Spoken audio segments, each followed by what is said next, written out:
we are so pretty. I mean, we really are. But being pretty is not enough. And I don't want you ladies to be sitting here thinking being pretty is enough. I need you to be beautiful. And beauty is internal. Beauty is this. Beauty is the courage to be vulnerable, to say goodbye to perfect and hello to courage. Beauty is the willingness to make yourself seemingly a fool so that others can be saved. Exactly what you said. I want to read to you this definition of a mask. And then I want to ask how many of you wear masks. A mask is a covering for all or part of the face. And for some of us, it's so deep that it's our whole bodies. We cover everything. To hide, to conceal, to disguise, to cover up, to obscure, to cloak, to camouflage, or to pretend. And it is a manner of or expression that hides one's true character or feeling. I'm going to ask Dana. Tell me when you're the most free, when you don't have on a mask. If ever. If you always have on a mask, tell me you always have on a mask. Honestly, I think when I was younger, I'll say 18 and younger, before I left Louisiana, I felt like I had to have a mask because my father was an elected official. My mom's owned a business. She was the president of the Lynx. I grew up and we were the only black family on the block, that kind of situation. And a southern home where when you walk outside this house, you represent us. So don't act a donkey in the streets, kind of situation, And so I felt like I could never really be who I wanted to be. And I didn't really know who that was. I didn't always want to be the light-skinned, long-haired girl. I didn't always want to be the girl who dressed a certain way, even though I love clothes. And I used to watch The Cosby Show and imitate Rudy. I didn't want to be that girl, but I didn't know who I was. And so when I came to New York, I began to explore dressing differently and being differently. And every time I'd go home, my family always received me the same way, but people in my community did not. And then I started to say I didn't care, because your world is this big and mine is opening up. And I also, Donald and Kathy, my parents, were always like, baby girl, be who you are. There's so many people who their lives look perfect on the outside and it's broken on the inside kind of situation. And as I got older, I'm now 31, I don't think I wear a mask at all anymore because it takes too much time, too much energy, and I don't have it. But I can say this, to a degree, I have a certain mask. I feel like a Phantom of the Opera, like it's just like a little bit, because I feel like not everyone's intentions are good. Right. So I feel like I can't fully expose myself to certain people. I trust my gut feelings sometimes, because if I expose myself, I feel like you're going to try to hurt me in a certain way. Some people are manipulative, that kind of thing. But I don't feel like I have the energy anymore now that I'm older to wear a mask. It's too hard. It's too much. It's not sincere, and I don't like going to bed at night feeling like I did something wrong. Like that doesn't feel good to me. So at 22, that wouldn't have been my answer, But now, that's Can I ask how I you a feel. question? Of course. You are absolutely beautiful. I think physically. I disagree, but I think that's my question. Physically, looking at you, and I think all the girls would agree, you are stunning. Yes. If you're walking down the street, a guy is probably that makes me thinking, very uncomfortable that you just said that. No, it does. You say that, it makes I'm me going to ask. A guy is probably thinking, whoa, who is that? And a girl is thinking, what a gorgeous girl. Now, I want you to tell me about beauty as it pertains to you. To me. Because I think you're stunning. But tell me what Dana thinks. That makes me uncomfortable. I don't think I'm beautiful at all by any stretch of the imagination. When I see myself in the mirror, I see tons of things about me that I wish I could change, that I don't like. That's always been a very awkward thing for me. Put me in a room, in a business room, or on a dance stage, or in a certain environment where I could take control of that room. Somebody asks me about the way I look or bringing attention to that makes me very uncomfortable. I don't like it. I've just accepted the way I am. I don't know if that makes sense. Mm-hmm, absolutely. But I would never describe myself as that, and I don't know why. After I cut all of my hair off, it bothered me that I couldn't look in the mirror at myself. That bothered me. And then an ex-boyfriend of mine, I was having like a lot of things going on at work, like transitioning careers and family stuff. And he said, can you look in the mirror and say, Dana, Dana is beautiful, Dana's worth it? And I could not do it. And he sat on the phone with me for like an hour and a half. He was overseas to try to make me do it. I could not do it.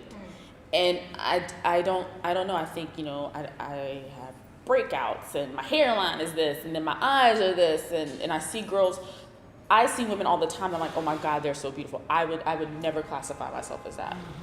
I don't know, I just wouldn't. So do you feel that you wear a mask of maybe performance because you don't feel secure in yourself? Just when you look in the mirror, yes, we see the physical, but some people are able to look in the mirror and see more than that. There's something that's blocking you from seeing the beauty that we see, not just physical. It's in your personality. It's in the way you talk. It's in the way you carry yourself. Why don't you see that? Did someone tell you that you weren't beautiful?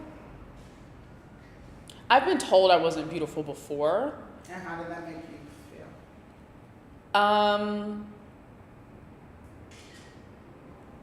It's like, I think everybody in here has siblings, I think. No, you don't. Let me tell you something. Let me let you know, girl. Like, you can fight with your brother or sister, but nobody else better come and pick on your brother or sister. That's how I feel. Like, I could fight with myself, but nobody else better come and try to break me down. And I don't know, like, only Dana can beat up Dana, and Dana's really good at beating up Dana. Okay. But nobody else can do it. So when the gentleman I was dating at the time said, I don't like your hair like that, you look like a dyke. I'm sitting here, I immediately went to, every other dude on the street wants to holler at me, why don't you, like, I went there, but in the back, but after, it was all said and done, it just totally broke me down even more. And then I started to question myself, not so much about him, because, people come and go in your life, but it was just so much like, why would you let this happen to yourself? My father always told me I was beautiful every day, but I don't know, I don't feel beautiful, I don't feel pretty, I don't feel sexy, I don't have boobs, my booty is kind of all over the place, I'm see-through light skin, so sometimes you can see my veins, I have acne breakouts once a month, I think about all these things. Telling me all these physical things, which is fine. I mean, you have every right to feel that way. Tell me internally why you don't feel beautiful.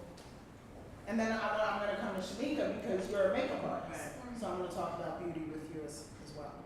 Internally, I honestly can say I don't know why I don't feel beautiful. I don't feel good enough. I just don't, I'm very smart. I know that. You give me a test or you put me in a situation and have me figure something out, I can do it. I don't question that. But sometimes I just don't, I think I would share this with Maria during our last lunch. I just recently launched a business. I have 3 degrees. Like, you're going, but sometimes you just feel like you're watching everybody else around you hit that mark. And if this is the goal, I feel like my fingertips are always just like Kanye West. Everybody's getting put on. What's this about? I got the lockjaw and everything. So it's frustrating. But again, it's that thing of external validation versus when inside I'm like, you know what? This is my journey. Now that I'm 31, I'm like, this is my journey, this is my path, and this is where God needs me to be because He knows He made me great, and through that I will have my reward, And if I have that faith of a mustard seed, and I have to hold on to that every single day, I really do. It ain't easy up in these streets.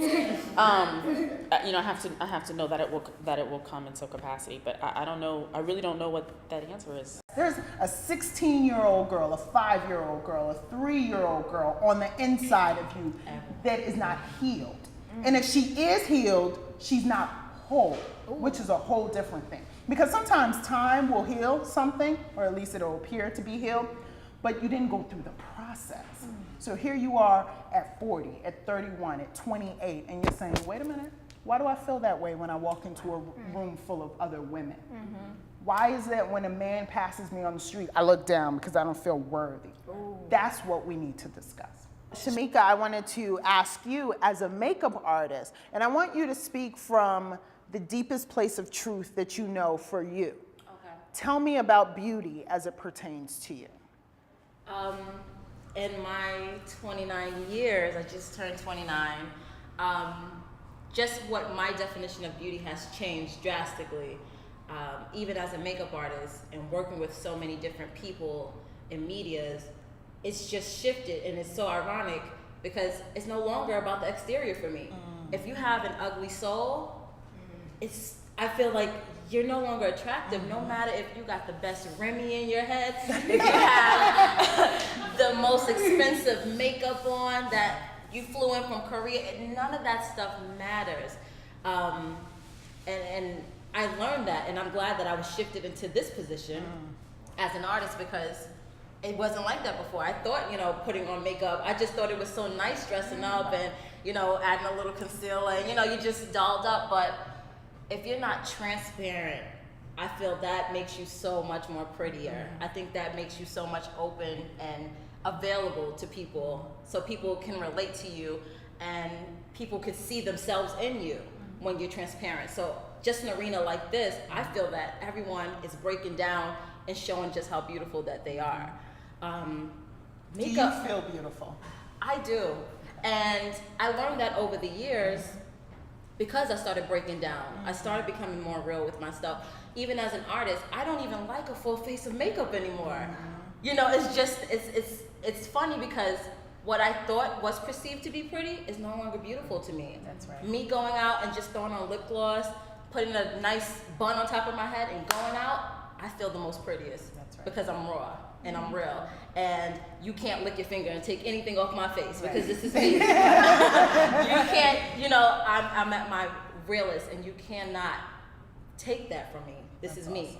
Awesome. People have that power over you when you put on your costume, and what I consider makeup a costume. And when you're coming in your rawest and purest, place, it's the most beautiful. So when you were just speaking about yourself, everything that you said about yourself that you didn't like, I loved about you when I walked in. I love your head. I love that you, and that was the first thing I told you. I love how bold you are to go bald. I feel that when you go bald, you are revealing yourself. Yes. You're open. You're all face at this point. You're nothing to hide behind. You're not hiding behind anything. You are so pure to me, and that's why even just touching your face, when I was able to just touch you just a little bit with a little bit of makeup, I didn't put that much on you because I felt that you were so striking with just the way you are. You didn't need anything but a little powder and a little lips. That's it. No surgery. You're amazing just how you are, and just being in this field just shifted my whole idea of what beauty is. That's phenomenal. And I can speak to that because growing up, especially when I was allowed to wear makeup, well, which was never. When I went to college, strict African parents. Yes. When I went to college and I started experimenting with makeup, I wouldn't leave my dorm room without it. It was literally my mask. And just like any other mask we wear, when you're not taking care of the inside, you're stunning on the outside. You walk outside and people are like, ooh, pretty, pretty, pretty. But then the inside is rotting. So then my skin started being affected by it because I wasn't taking off my makeup at night. So what was happening physically was happening spiritually on the inside. It comes out. Everything is parallel. So whatever's going on, you see and some people really just like makeup. So they're walking down the street beat. Not because they're hiding, but because they really like it. But when there's a girl that's walking down the street beat and she can't leave her house unless she looks that way, there's something going on the inside as well. And I had to learn that. And my view on beauty completely shifted. Where I the first thing I do when I get home is wipe my face down. Take off all the makeup, the first thing. Because this is my safe place. Why would I hide in my safe place? And I'm transitioning now from that girl into this woman who feels completely unprepared for the vision that she sees in front of her. You know what?